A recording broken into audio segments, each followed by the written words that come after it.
Why wasn't it addressed before a state survey agency ever got involved? We've got a number of complaints about issues with Champion posters. Are you trying to get the pool open for business?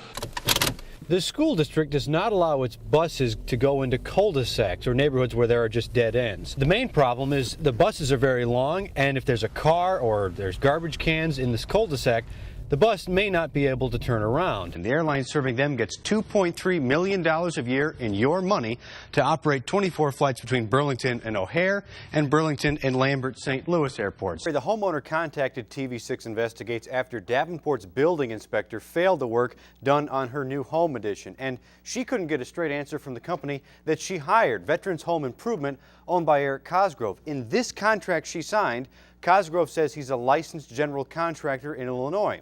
So we went to get some answers. Oh, we've been living in this tiny bedroom with no closets and stuff, and I live out of a laundry basket. Homeowner Dawn Kerr wanted a bigger bedroom and garage added onto her house. She planned to do most of the work herself. Entirely too much for me to handle all the framing of the addition. She hired Veterans Home Improvement, owned by Eric Cosgrove. You know, I thought that I was hiring a legit, very good guy. A friend of the family also hired Cosgrove to build an addition for a new bathroom. We're going to expand the master bath. It's a very small bath. We're going to make a big one. Dan Cogdill says he trusted Cosgrove. He was very pleasant, very convincing, and so we signed a contract with him. He had a decent contract. But soon after both projects started, the homeowners noticed problems. And they're already laying block, and I said, I have one question for you guys. Where is the dirt?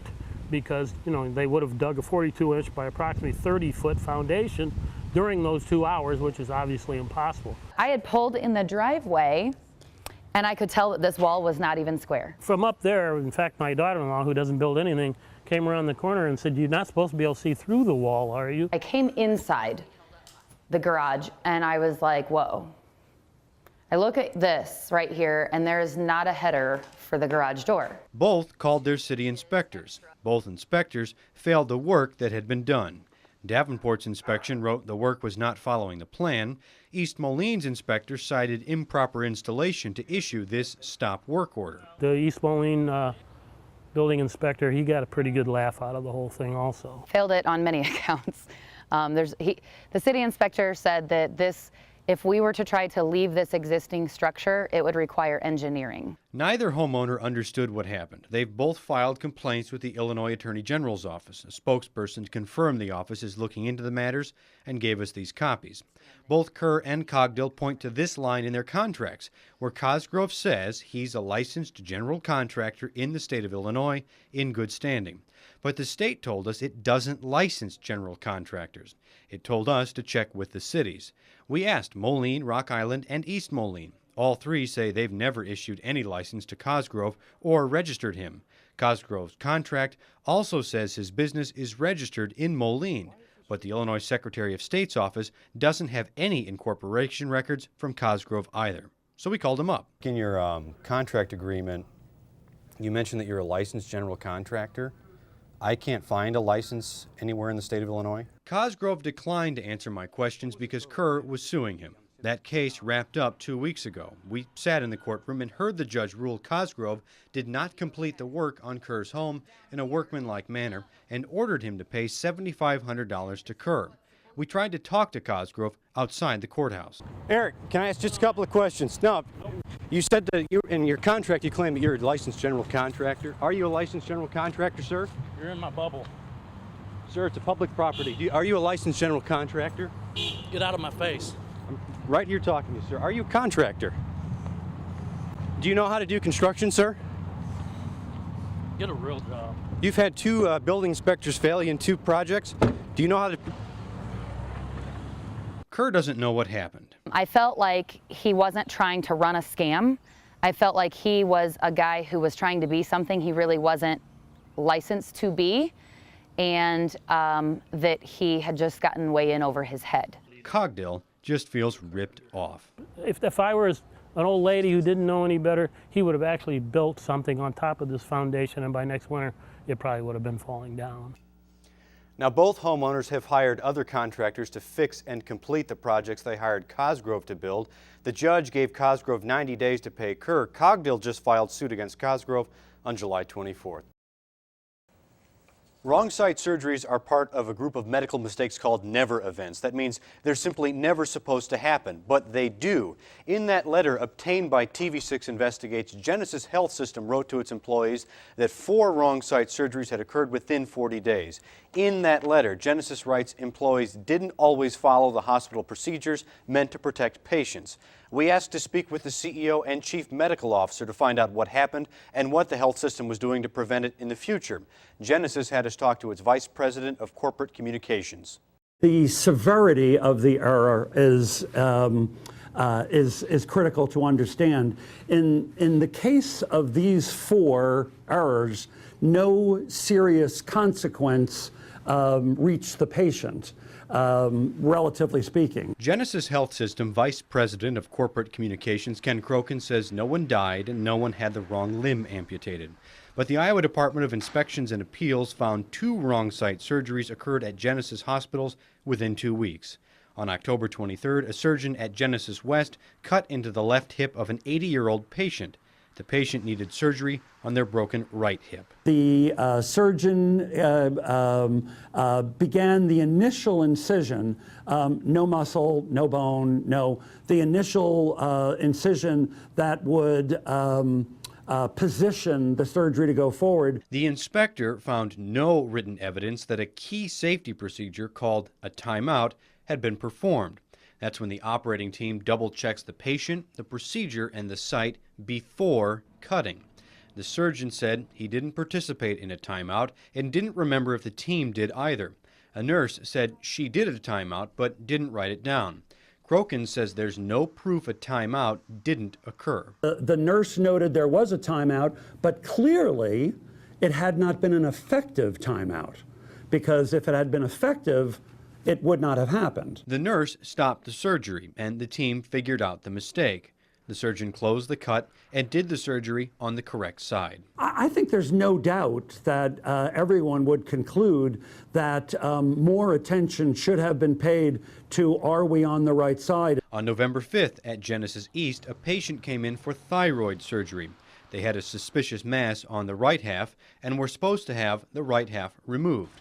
But the doctor mistakenly ordered the left half removed. Nobody caught the error until after the surgery was done. The surgeon removed the side, suggested that it should be removed, but when the physician got into the surgery, he became suspicious, went back to the original pathology report, and determined that it was the other side. The surgical team reopened the patient's neck and removed the rest of the patient's thyroid.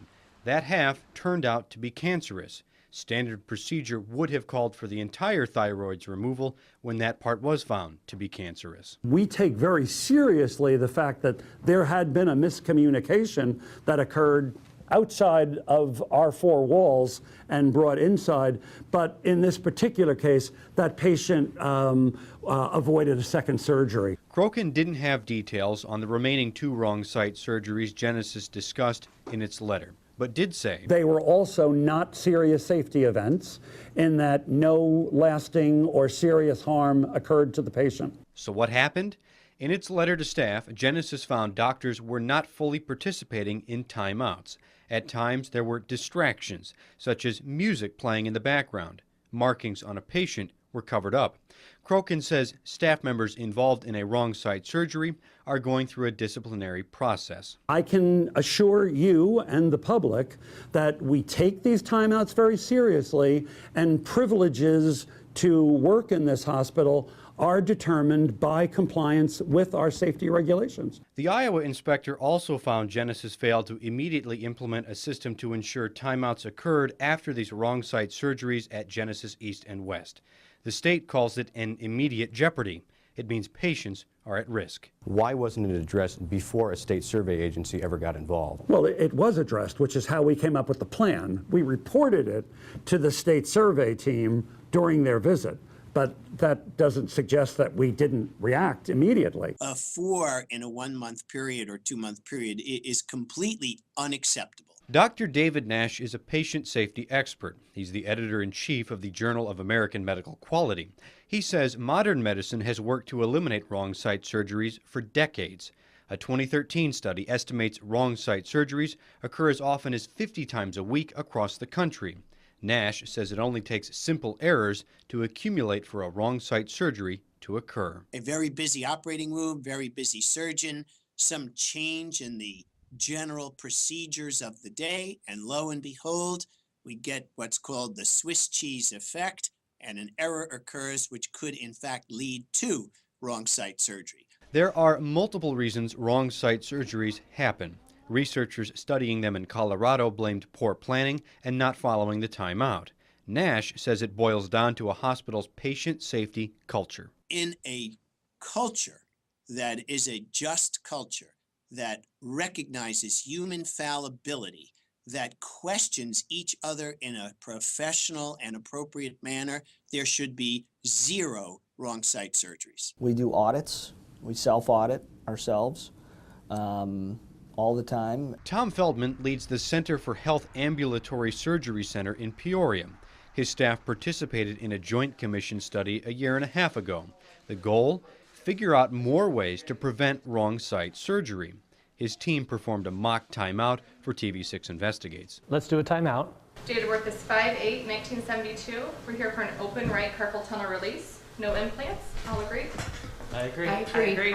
It's important to just refocus and get with a couple true patient identifiers and name and date of birth, restate the procedure, and then go forward. One process Feldman's Surgery Center found could lead to errors were doctors marking their patients slightly differently.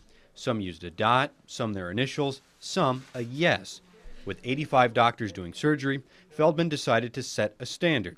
Everyone must use their initials, period. I think that has certainly helped draw attention to how important the marking really is. The study also found the center's timeout had grown too complicated, so they simplified it to the 3 steps we saw. All right, let's do a timeout. We're doing a right open carpal tunnel release. No implants. Everybody agree? I agree. I agree. Feldman says he's glad they took part in the study. Overall, the Joint Commission found the 8 medical facilities who participated cut their risks of wrong site surgery in half. The Joint Commission created a tool for hospitals to use to cut their risks too. It's everything from the surgeon's office to when it hits our scheduling to when it comes in here and the patient is prepped for surgery, and then ultimately when the surgeon goes to actually make the cut or begin the surgery. Genesis submitted a plan of corrections to regulators addressing the problems the inspector found. We have done so, and they have agreed that our plan is effective. Fixes include the following. Everyone must participate in a timeout. A patient's skin marking must be visible. Timeouts will be audited in person. It's our philosophy here, and again, it has earned us national recognition, that safety is the most important of all of our objectives. Inspectors conducted a follow-up inspection at Genesis in early February. They found Genesis was back in compliance with federal regulations. Had they found otherwise, Genesis would have been terminated from participating in the Medicare program. The government school bus rules date back to the 70s. They're designed around the idea of putting kids in a padded compartment. If a bus crashes in the front or the rear, children will be kept within those seats as the bus stops. But back in the mid-90s, safety researchers began looking at school bus accidents where the bus was hit on the side or rolled over. It found those compartments leave kids vulnerable. I mean, just never thought about it. I mean, how many times has a bus rolled over? Tanya Young didn't worry about the lack of seat belts on her kid's bus before the November accident. When she got that phone call, though, First picture that went through my head was of the bus rolling over and the kids just tumbling around. She and her husband Jason welcomed the idea of seat belts following the accident. The main thing is just to get the kids safe. That's what we need. The kids have to be safe at all times. Lived through it as a student and now as a superintendent as well. Louisa Muscatine Superintendent Mike Van Sickle says his school bus tipped over in a ditch back in the 70s when he was in middle school. I can feel for the kids that were involved, because yeah, it's a scary situation. I happened to land on my sister because I was on the side in which I slid. He says after the November accident, his lead bus driver looked into the seatbelt issue. The information they gathered didn't reveal a lot. You have two professional organizations having the same debate that we're having right here. and there you have it. The National Transportation Safety Board studied 6 school bus crashes in 1999. It found the compartment strategy that's been in place since the 70s leaves passengers vulnerable when a bus gets hit on the side or rolls over. The kids fall out of the seats. NTSB issued 2 recommendations back then. First, study how to protect school bus passengers in all crash types. Second, require restraints to do the job. NTSB wanted it done in 2 years. The National Highway Traffic Safety Administration began working on those studies, looking at cost, safety benefit, and use. The seatbelts are used incorrectly, it's probably more harmful than good. NHTSA ran its tests. In 2002, it declared the current compartment seating design safe. NHTSA's study found adding lap and shoulder belts could protect students, but NHTSA said they're too expensive to require on large school buses. 5 years later, NHTSA was asked again about seat belts. This time, it required lap and shoulder belts in small school buses, but it again ruled against requiring seatbelts on large school buses because of the cost. Just because the vehicle is large and painted yellow doesn't change the laws of physics. Dr. Alan Ross leads the National Coalition for School Bus Safety. His group pushes for a mandate because without one, he says, school districts will never pay the added cost. The problem with the public sector is it's the least common denominator. In other words, it's the cheapest bid that always gets the sale or the lease. Seatbelt prices have gotten cheaper over the years. Seat manufacturers and school bus experts estimate adding seatbelts to a new bus adds between $3,000 and $8,000 to the sticker price. Trouble is, a new bus costs around $100,000. It is kind of a hard sell. Louisa Muscatine Superintendent Mike Van Sickle says his district buys 1 new bus every year. Right now, it only has 1 bus that is considered seatbelt ready. He says upgrading it would cost $29,000. And if there are seatbelts installed on the bus, Van Sickle feels he'd have to hire a bus monitor to make sure the kids wear them. Almost a necessity to be able to keep track of the kids and being able to supervise them in any way, shape, or form. Van Sickle's worry about seatbelt use is one question University of Alabama researchers wondered about. They studied seatbelt use in 2010 and found students would wear seatbelts on buses 62% of the time. Their research says seatbelts would help reduce the severity of injuries and reduce deaths. However, their study found replacing buses in Alabama over 10 years would cost $117 million. That far outweighed the estimated benefit of saving 1 life worth $38 million. If there are studies that are non-debatable and can show that there's huge safety advantages to seatbelts, then that's when elected officials or hired officials like myself need to take those types of things and make policy or make law. The majority of students involved in the Louisa Muscatine bus crash say they would wear seatbelts, especially after being involved in a crash. The Youngs say they support the added cost. The biggest thing is our kids are home tonight. They're safe. You know, we get to hold our kids. And if they have to convince other taxpayers to cough up extra money, the Youngs feel it is a strong sell. Or maybe they have grandchildren. Maybe they have a friend that has a child that rides the bus. Do they want that child to come home safe? At the Hillcrest Event Center, we found staff members cleaning the pool. The gate was open. We couldn't find a closed sign. And we walked in before a staff member told us the pool was closed. Is there a sign that's supposed to be up that says pool closed? Not really. The resort isn't even open yet. We're only open we had campers and stuff here, but that's it. General Manager Dan Kost told me he wasn't sure if the pool was open this weekend, although the center's Facebook page and website included links to weekend camping deals, which included daily pool passes. I don't believe so, but I wasn't here for the weekend, so I really can't answer those questions. Are you trying to get the pool open for business? I'm just asking because the state had shut it down last year for operating without a license, and on the database it still says that it hasn't been reauthorized yet. You know, I don't know. The State Department of Public Health currently has a hearing set for June 28th for the Hillcrest Resort, where they're trying to assess a $12,000 civil penalty because the pool was operated without a license and was shut down last year. A current check of the pool's status on the state database shows that it's currently not authorized to operate. Cost referred us to the Henry County Sheriff and his company communications director. The sheriff didn't return my phone call today, but when I talked to him yesterday, he didn't know the pool had been shut down by the state last year. We caught up with Hillcrest's communications director, Kirsten Zerzanik, at the company's president's home. The pool was open on Memorial Weekend.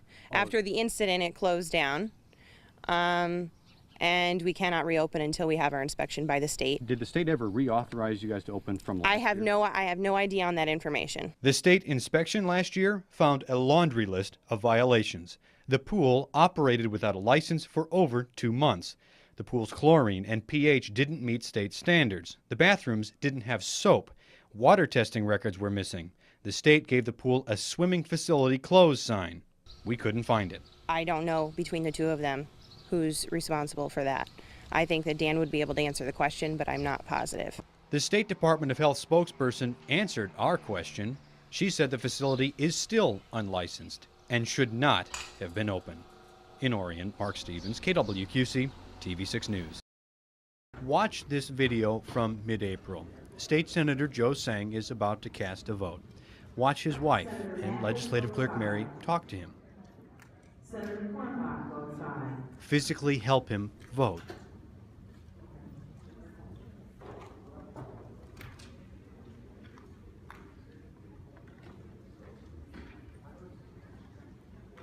A few minutes later, the next vote is called. Then Mary helps Sang again. Less physical help is needed this time around. There's nothing in the Senate rules preventing Mary from helping Senator Sang cast his vote. But it raises the question, does Sang fully understand what he's voting for? 2 years ago, Sang announced he had a brain tumor. It was removed in 2014, and Sang said he underwent chemo and radiation. As he planned, Sang returned to the Senate the first day in 2015. He sponsored 8 bills and a couple of resolutions. But this year, Sang has not sponsored any new bills, and minutes from his Agriculture Committee show his vice chair ran all the meetings this year. Sang also participates less on his other committees. We saw him casting voice votes in February, but he didn't talk to anybody. At another committee hearing in April, Sang talked with other senators, but on some bills, he didn't vote at all. All those in favor say aye. Aye. Those in favor say aye. Aye. Aye. Court records show Sang's ability to care for himself was questioned starting in July last year. His daughter filed a guardianship and conservatorship case.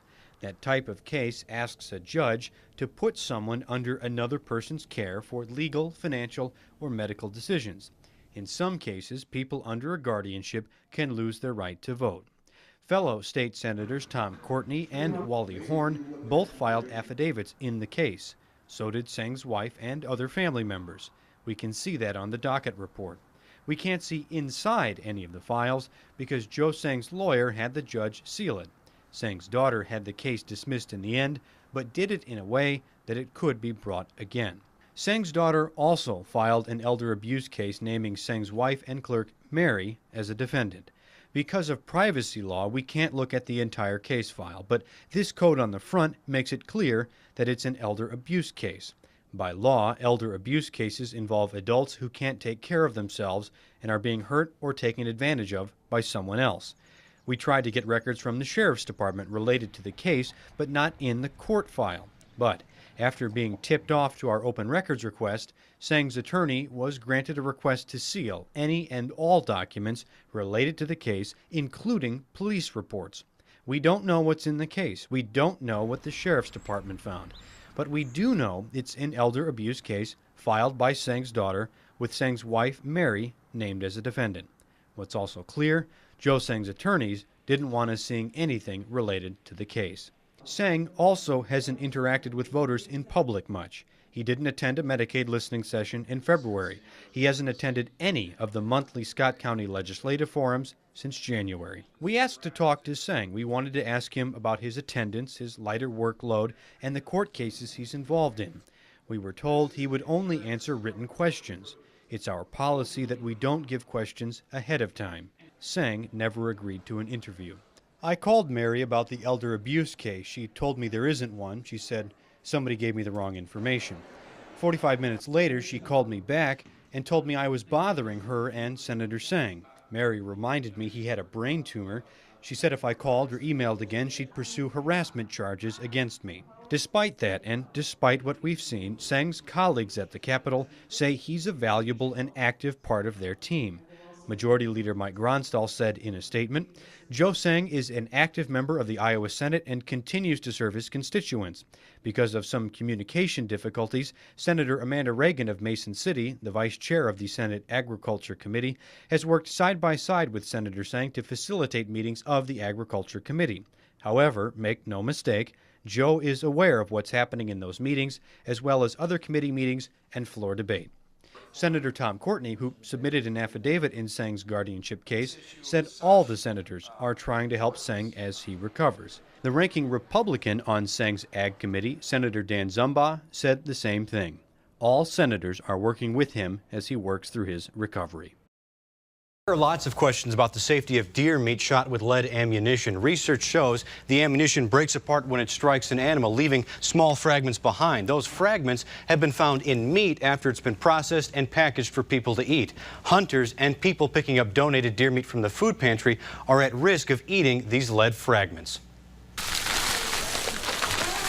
Across our area, hungry families visit local food pantries. They pick up potatoes, canned produce, and pasta, staples to keep food on the kitchen table. At the Wilton Pantry, we found Aaron Powers picking up a little extra help to feed his family. One of the items he always chooses is ground deer meat. Because it makes great chili and tacos, stuff like that. It's a great substitute for hamburger. In Iowa, the meat comes from hunters who donate a deer carcass to meat lockers participating in the HUSH program. The lockers process the deer into 2-pound packages, and the Food Bank of Iowa distributes the meat across the state.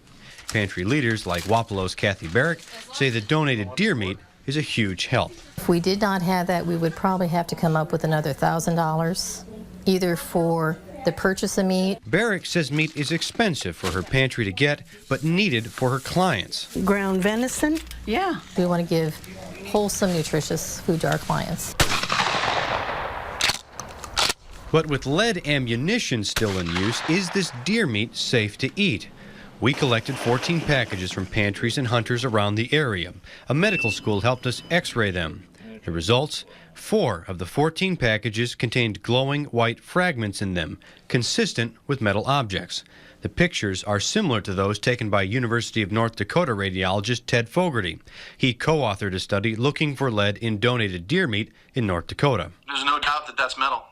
There's not a radiologist in this country that wouldn't look at that and say, well, that's metal. We sent those 4 packages to a lab for more testing. The worst sample came back with a lead concentration of 19.4 parts per million. That's 194 times higher than the limit set by the European Food Safety Agency for lead in meat. Back in Wapello, Kathy Barrick's torn on what should be done. If there is a problem, we need to do something about it. But, you know, if that happens, we're going to have to make adjustments somewhere else. But she points out the meat comes with a warning. The packages do all have, you know, the warning on them, so people are aware when they use that as a choice. Iowa added this warning label to the meat years ago. It says children under 6 and pregnant women are most at risk from lead. It says the state has never found a case of lead poisoning from people eating lead in venison. But multiple studies have found people eating game meat with lead do have higher blood lead levels. Back in Wilton, Power says the warning is good enough. Warning should be enough. Mainly that's for like the younger kids. Now, the Iowa DNR says hunters donated 3,300 deer to the state's HUSH program during the 2015-2016 hunting season. The DNR says that meat generated 604,000 meals to hungry Iowans. How many of those packages contained lead fragments is unknown.